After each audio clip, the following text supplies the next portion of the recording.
Welcome to Lyme Time. I'm Allie from the Tick Chicks. We are all more than Lyme disease and chronic illness, and together we stand with you to overcome and rise.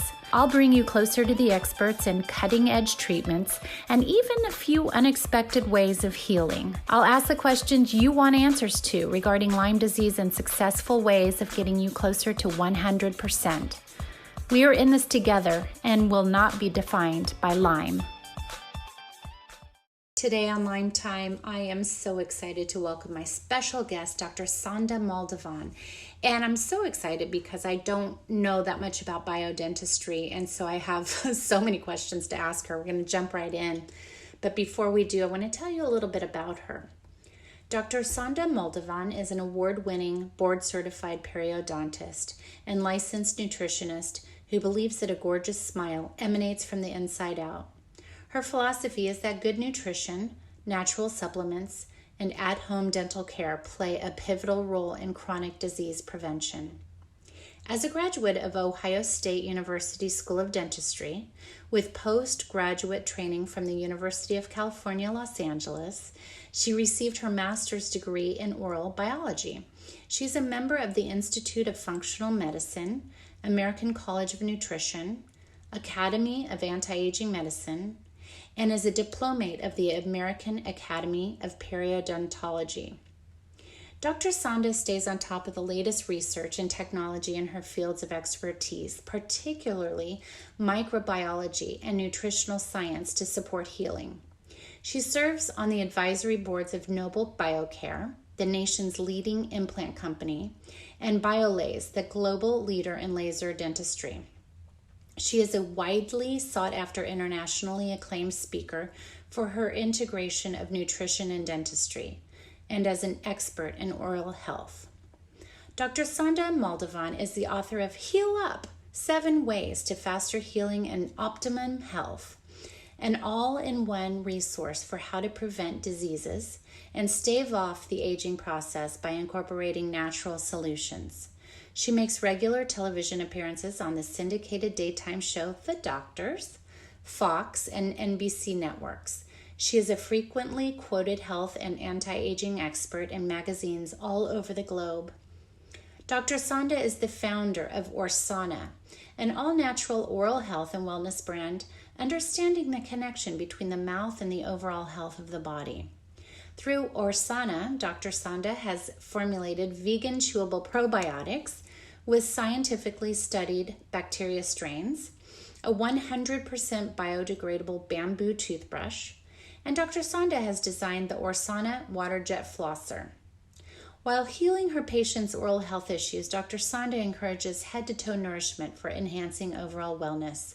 She is dedicated to being an advocate for people worldwide to treat their mouths and bodies as one entity, like nature intended. Dr. Sanda sees patients at her institute, Beverly Hills Dental Health and Wellness in Beverly Hills, California, and Manhattan, New York. Dr. Sanda Moldovan's office is mercury-free, silver amalgam filling-free, and mercury-safe. She is a philanthropist, passionate as an advocate for educating others from all walks of life about how to take ownership of their health. I am pleased to welcome Dr. Sanda Moldovan. Thank you so much, Allie, for having me on your show. I'm love so excited. Yes, thank you. As you know, I recently had a Lyme disease retreat, and biodentistry came up again and again, and people just did not have answers. I didn't have answers for them, and I promised them a thorough investigation of what you have to offer, because it's just so different than a regular traditional dentist. So before we go into it, I wanted to know what led you on this path in particular to be both a periodontist and a nutritionist. Well, you know, Allie, it's really our own struggles in life that lead us down a certain path. And just like many of you listening, I also had challenges with my health. I had digestive challenges, which it turns out were improved from removal of a root canal tooth that I had for many, many years. I also had mercury toxicity because I had 16 huge mercury fillings in my mouth Growing up in Romania, that was really the only option at the time. I didn't know. My parents didn't know anything about the toxicity of mercury. And I ended up with lots of headaches, with chronic fatigue and not feeling well. So after going down the path of really detoxifying my own mouth and feeling the difference in my body after that, really led me down the path of biological dentistry.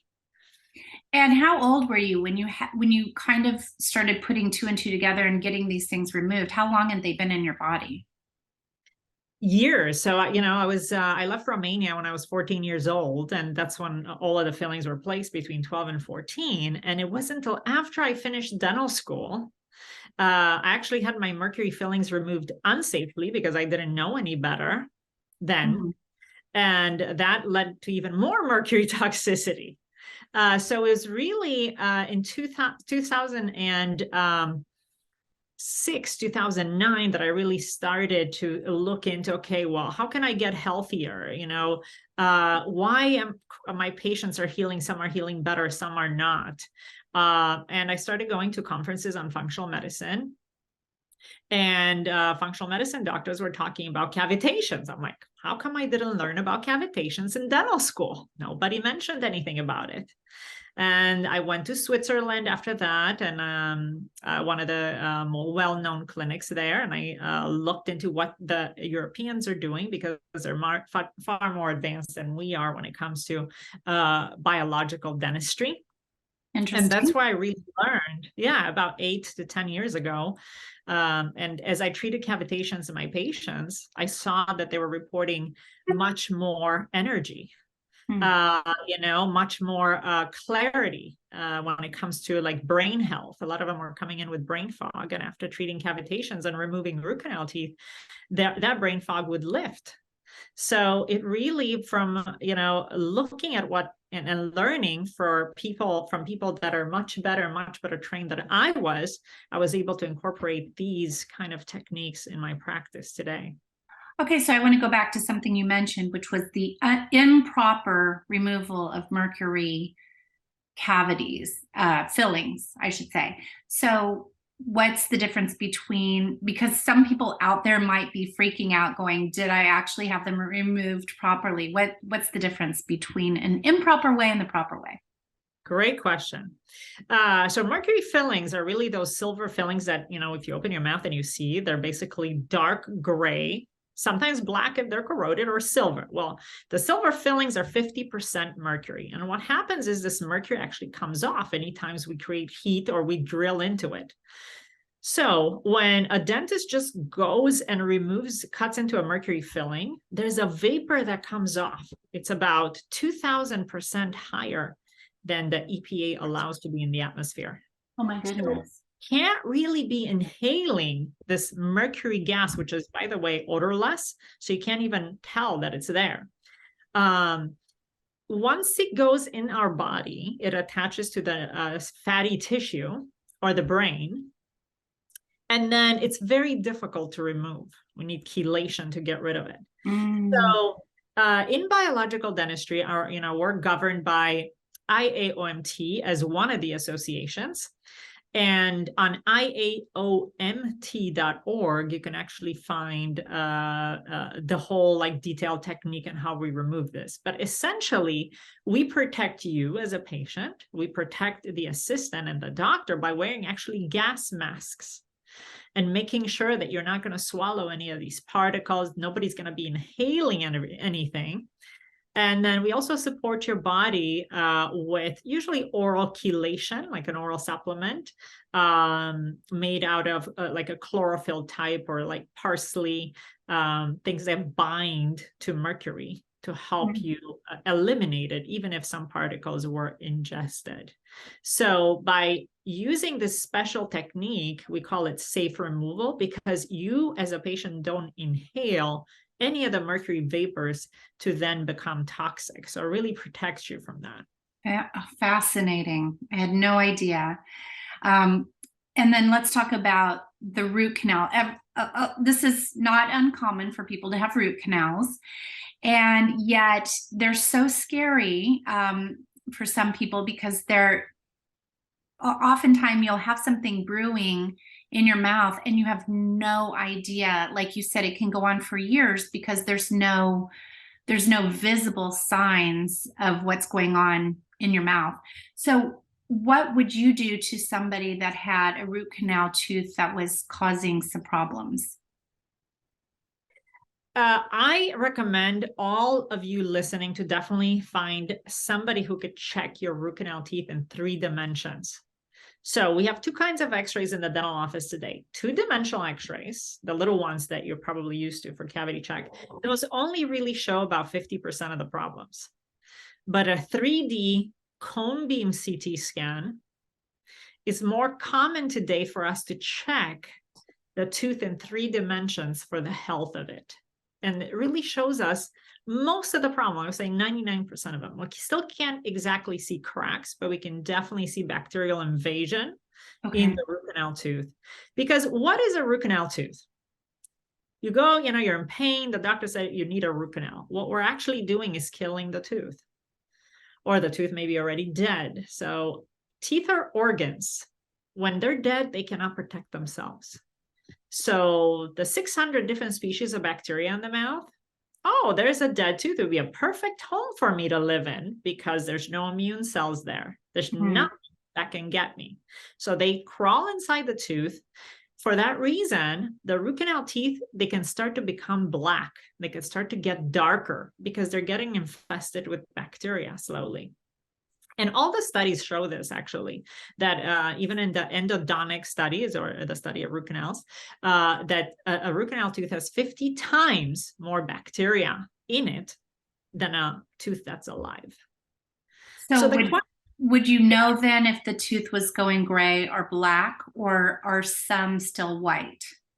Some can still be white, or maybe a darker gray, but some of them can be really black. Okay. It depends on the type of bacteria and the levels and how good the root canal was done. So it's not really the root canal itself. It's not the material that causes toxicity. It's the actual bacteria that penetrates into the tooth that unfortunately doesn't stay in the tooth. It escapes into the sinus. It escapes into the bone, causing bone loss. And some people actually will get a bad smell coming from the root canals for that reason. Interesting. Yeah, I know that dentists today, traditional dentists, want to save the tooth at all costs. So they really try to leave the tooth in for as long as possible. And, obviously some of them work out fine and some of them may be causing further problems down the road. Exactly. The only way to really tell is by taking a 3-dimensional x-ray. That's really the only way to check it. Backing up a little bit, can you tell me the differences between a regular traditional dentist and a biodentist like yourself? What are some big differences that people will notice? Most dentists, if you go to them, they look at teeth. Okay. That's basically kind of like doing tooth dentistry, we call it. We see a hole. Okay. We're going to clean the cavity, repair it, put a crown or a filling. Some dentists go past that, and typically, we look at the systemic health. As a periodontist, what I learned in my program is to how gum disease affects our health. Basically, it affects heart disease, Alzheimer's, Parkinson's, rheumatoid arthritis. It can be related to many, many different things, diabetes. And by cleaning the mouth, we improve overall health. But biological dentistry goes beyond that. So what we do as biological dentists is not only identify bacteria, but we identify toxins inside the mouth that we would need to remove in order to get you healthier. So that's really the role of a biological dentist. Yeah, I know that once it goes into the bloodstream and to the bones and all those tissues, you've got big problems on your hands. And I'm very excited about, I'm going to be coming to see you for sure, because it's just something that I believe strongly in. I really do. Another thing that biological dentists do well is using biocompatible materials. And believe it or not, when you go to dentists, they have a choice of what to purchase for their practice. A lot of them used to choose maybe plastic fillings. Well, unfortunately, plastic fillings have BPA.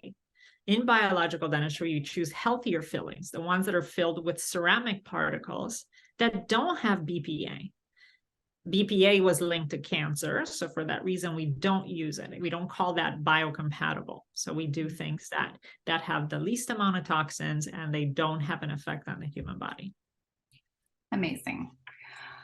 So what types of issues in the mouth can lead to chronic illness? Let's say somebody's experiencing, doing all the things right in the Lyme disease world or chronic illness world, and they're still hitting a wall with their health.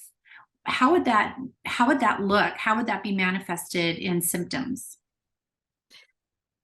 So I've had the opportunity to work with many Lyme disease patients and quite a few integrative physicians in order to help the overall patient.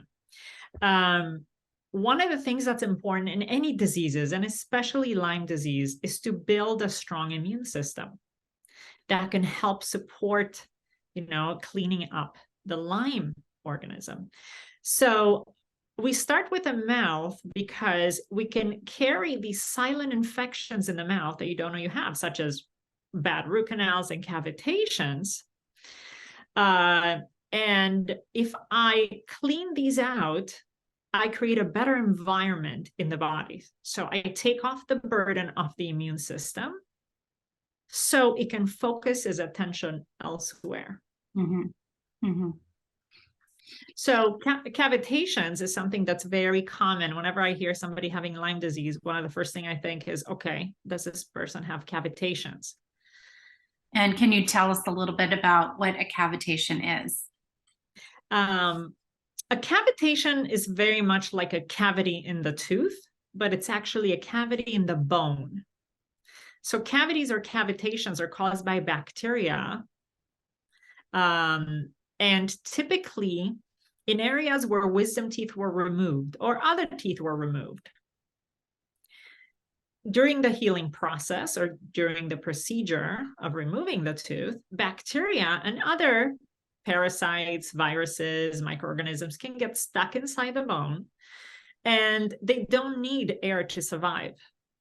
And they can create themselves like a little home there. Oftentimes they are enclosed by the body in a cyst, but some of them still escape.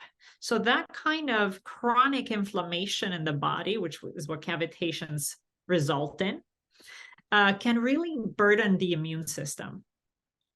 And it's like the drop that spills the bucket. All these chronic inflammation adds up in the body. The longer we live, the more we accumulate things in our body, more toxins, more inflammation.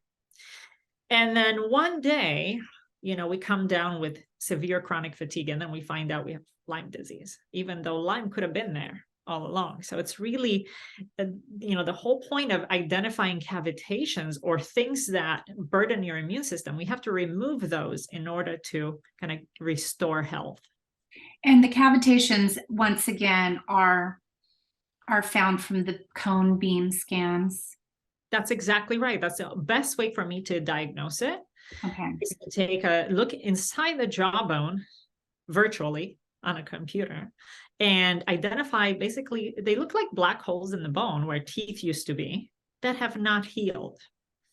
Sometimes these cavitations can be quite large. Some people have symptoms, some people don't. Some people say, I really have a lot of tightness, like right up and along my jaw, in the neck. Some of them report some kind of pain in the area, some tightening, some tightness that gets resolved after removing the cavitation. But some people have no feeling at all. And when you say removing the cavitation, are you actually taking junk out of the cavitation, or are you filling it? That's exactly what I'm doing. I'm taking junk out, and typically I make a small incision in the area. once I get inside the bone, it basically, it has different colors. It looks like it could be oozing out or looking black or yellowish or grayish in areas where it should be bone. So I know that doesn't look like bone. So we remove it all, use ozone, which is in a form of gas. I like to use a laser that promotes bone regeneration. And then platelet-rich fibrin is prepared from the patient's own blood via blood draw. And we take this PRF, otherwise called, that's full of growth factors, and we put it inside that hole to help regenerate the site. But the important thing is to clean it well, ozonate it, laser, and PRF. And we know using these methods, we are the most successful at cleaning out these cavitations. And I assume that they're also caused from the molars being removed. Exactly. The molars being removed, or it could be a front tooth, whichever, some people unfortunately suffer from trauma and they have to have other teeth removed. Any area where a tooth was removed, we can get a cavitation. So I want to talk a little bit about the treatments that you offer your patients. But before I get to that, can you tell me, is there any type of national registry? Or I just have people not able to find, they'll find what they think is a biodentist, but then they don't offer the cone beam scans, and they're not as thorough as maybe you offer. Is there any sort of a registry that they can refer to for, people living in other parts of the United States? That's a great idea, to have a national registry of a biological dentist. Unfortunately, the best one that I can give you is IAOMT.org, and find a provider. But my recommendation would be to go to somebody who does cavitations regularly. Okay. Not all biological dentists do surgery. That's true. Periodontics is a surgical profession. So, we're more used to doing, I had 3 years specialty in learning how to manipulate tissue and bone in there. So some biological dentists just choose to do mercury safe removals. I work with some biological dentists that refer patients to me for cavitations. Like me personally, I don't do mercury safe removal. So, my recommendation is, if you feel you have cavitations, definitely go to someone who does cavitation surgery regularly. And if somebody had regular dental insurance, is this something that you also are able to work with insurance? Yes, we definitely submitted the insurance. Some of the services are being covered. Because we have a biopsy that we're doing. So for all my cavitation patients, I actually collect a biopsy. So the biopsy part is something that most insurances cover. And why do I do a biopsy? Because I like to know what kind of microorganisms are in those sites. So I could better help the integrative physician to treat the co-infections. 70% of the time, we do find parasites in the area of cavitation. Are you serious? Mm-hmm. Wow. So you're taking things out, but you're also putting them under a microscope. It's actually a PCR test, so it's a lot more accurate than putting it under a microscope. It's a lab that I'm using, DNA Connections. So I am sending it out to them so they can perform an accurate microbiology testing on it, because I want to know specifically what type of bacteria, parasite, virus is in there. Incredible. People think that parasites are an overhyped thing in the United States. We're not a third world country. They don't exist. But I'm sure anybody who's had animals or traveled the world or, gone to a place and accidentally drank some bad water or something like that, I mean, they'd be surprised. I mean, 70% is a big percentage. It's a big percentage indeed. And, even somebody who's vegetarian, organic fruits and vegetables carry parasites. And it's okay, but we just have to make sure, like my recommendation as a nutritionist is do a parasite cleanse yearly. Yeah. I'm hearing this more and more and more, and I'm sure you offer products for that. Okay, so we know you do the ozone treatments afterwards. Can you tell us a little bit about airflow therapy? Definitely. So speaking of microbiology, we're actually switching gear to the oral microbiome, which is so important. So we're finding out more and more information on how oral bacteria affects our health. And you might say, so what if I have plaque? Well, plaque is 99% living organisms. So that's why it's important to have good oral health, like hygiene. But in areas where you can't reach, we use a technology called airflow. As a periodontist, my specialty is gums. So I am not a big fan of heavy scraping. I don't know how, I don't like it myself. When you go to the hygienist and they shove this big stainless steel instrument in between your teeth. I can't even think about it right now. Yeah. So, it's an awful sound and feeling. Exactly. And it can be damaging. If teeth are alive, you have to be gentle. And airflow is a Swiss technology that was developed actually more than 10 years ago. And it has a lot of research that by using airflow, which is basically like a spray of erythritol, and erythritol is a sweetener, that is antibacterial and anti-cavity. So when we spray 12 micron powdered erythritol on the surface of the teeth, the cheeks, and the tongue, it removes the biofilm safely without the scraping. And it's much more effective. It's basically like pressure washing the teeth. Yeah. It sounds like almost like stevia or something. Yes, exactly. It has a sweet flavor. And the 12 microns particle stays on the tooth surface in the gums. And we know it has a continued antibacterial effect. So people that are suffering from cavities, it's a great treatment. So you're also not just getting your teeth cleaned, you're getting a therapy for your teeth and gums. Amazing. Okay. Tell me about people how you can help people suffering from TMJ, TMD, different things like I have to say, again, you wouldn't believe that TMJ is somehow connected to an overall body health.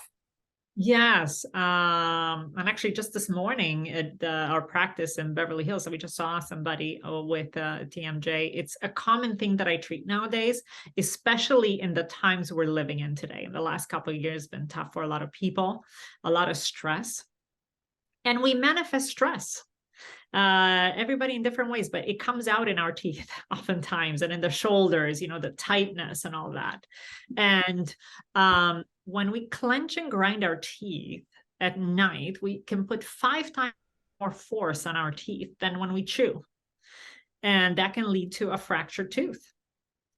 Even a tooth that has no crown, no filling, a totally virgin tooth can actually cracked from the pressure of clenching and grinding. And then from there could lead to TMJ issues. So typically TMJ patients are suffering from clenching and grinding. So we like to get to the bottom of why are you clenching and grinding? That's really it. And so you treat through chiropractics, I assume, with that, or I like to treat it in different ways. At home, you can start by actually practicing some like mindfulness techniques, trying to get your body relaxed, especially before bed. Very, very important. And there's some, meditation sounds or meditation words that you can listen to before you go to bed to help to relax your jaw. Magnesium is very, very important. A lot of people have a deficiency in magnesium, and it's a muscle relaxant. CBD oil helps a lot with TMJ to help the brain to get into relaxation mode. So definitely, I highly recommend CBD oil before bed if you're suffering from TMJ and clenching or grinding. In the office, we actually look at the bite to see how can we get the muscles in a more relaxed position. So one of the first things that I use right now, and it's been very, very successful, is peptide therapy in the form of injection. And is it a localized thing in the mouth, an injection in the mouth? Yes. So basically, it helps to relax the muscle. So it's a under the skin injection with something called body protective compound 157 or BPC 157. It's used a lot in integrative medicine as well to resolve inflammation. Mm-hmm. And it helps to relax the muscles. And I don't only inject it in the side of the face, but also the back of the neck and the shoulders, because it all trickles down. So by having the muscles more relaxed, then we put less pressure on the teeth. And it gets rid of headache. And also that stagnation of lactic acid in the muscles. It's just not good for energy flow in general. So peptide therapy is a big part of treating TMJ. Also, certain supplementation with collagen, very important to rebuild the joint, not just the TM joint, which is basically right next to the ears right here. So what you can do is actually put your, fingers right here in front of the ear and kind of palpate or just to rub it. If you feel any kind of tenderness, that means you have inflammation of the TMJ or the joint. Mm-hmm. That's one of the ways to tell whether or not, because some of you listening are like, well, do I have TMJ? I don't know if I do. Well, that's one way to find out. That's great. And then again, you can also offer CT scans there at your practice. Absolutely. I can't live without one. I mean, we diagnose so many things with a CT scan, including for the TMJ. So we take a 3D imaging of the joint, and then I send it to UCLA. I work with a great radiology team there that can actually look inside and tell me, okay, the jaw joint is actually diminished, the space, or maybe your jaw is not in the right place. That's when we use a chiropractor to help kind of set it in place if it's out of place. So it's very, very important to get imaging of your joint prior to treatment. And then you talked about the microbiological testing with regard to parasites. Do you look for other things as well? In that particular test? Well, with any sort of microbiological testing, is it primarily for parasites? So the test itself from DNA Connections in regards to cavitation looks for bacteria, viruses, any kind of fungus or mold, and parasites. They also have a separate Lyme panel. Like if somebody wants to know if they have Lyme disease in that area, we can definitely add that onto the testing to find out exactly which microorganisms are in there. So mold in the body or in the actual mouth?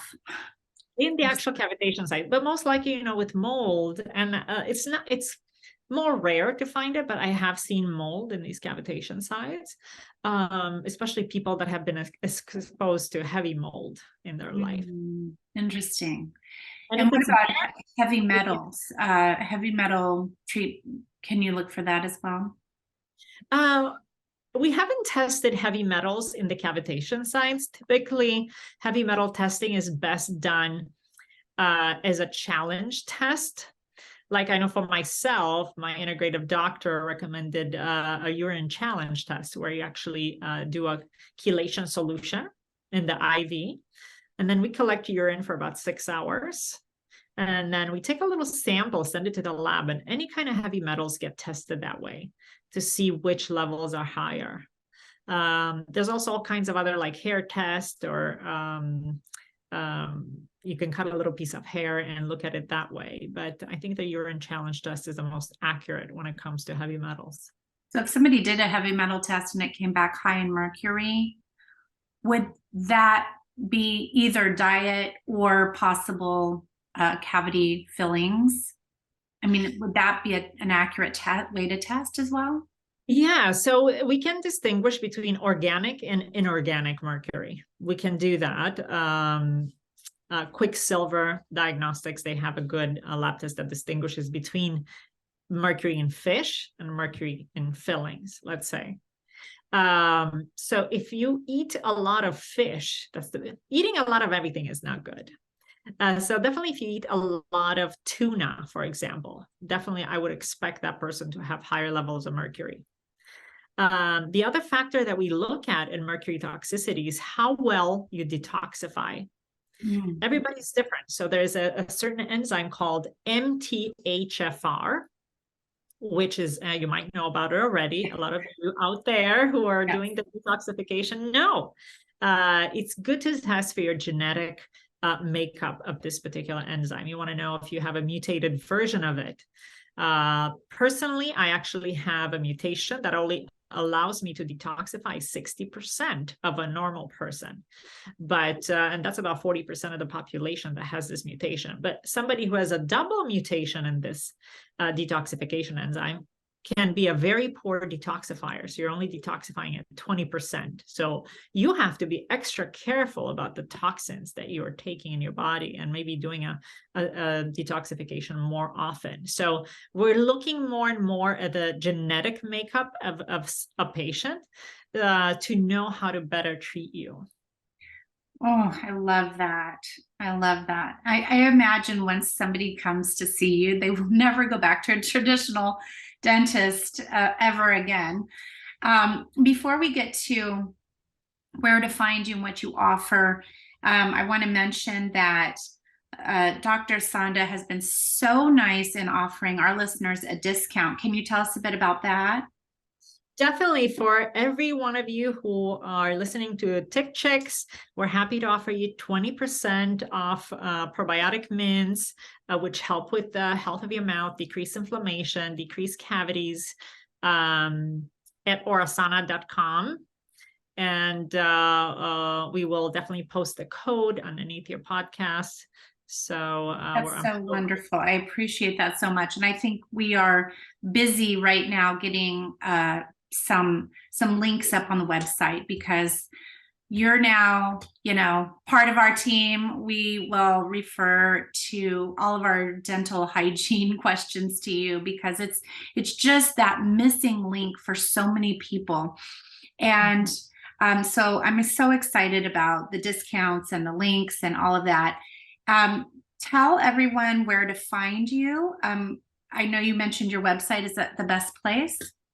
The best place for you to find information would be my YouTube channel. I try to post a lot of the questions that patients bring to my attention, make a little video out of it, because I know a lot of you have a lot of questions about natural health, and that's my focus and how it affects overall health. And if you have a questions, you can definitely post it there or post it on Instagram. Also go to our website at orasana.com. We have a resource page there in which I post articles that are related to the microbiome and how it affects overall health. And Orasana is spelled ORASANA.com. Okay, great. And then before I let you go, can you just tell everyone your final thoughts to people that are suffering, that suspect poor dental problems, and also if they're not finding somebody in their area, if they're feeling a little bit stuck, and also, obviously this is a whole other level of healing, a whole other chunk that you need to bite off, so to speak, and really go down this path. So can you tell them any parting words? I truly believe the mouth is the gateway to our health. So make sure you thoroughly take care of it, and become curious of, what kind of fillings you have in your mouth. Why is your gum inflamed? Don't ignore the fact that your gums are bleeding. That bacteria from the mouth is actually entering your body. So take care of it, and really highly encourage all of you to have a CT scan oral evaluation of your mouth if you've had wisdom teeth removed or have had root canals. Yeah. Thank you so much. We will definitely be back in touch with you in the future. You have given us so much to go from right here, and I appreciate your time so much. Thank you, thank you, thank you. We'll see you soon. See you soon. Bye-bye.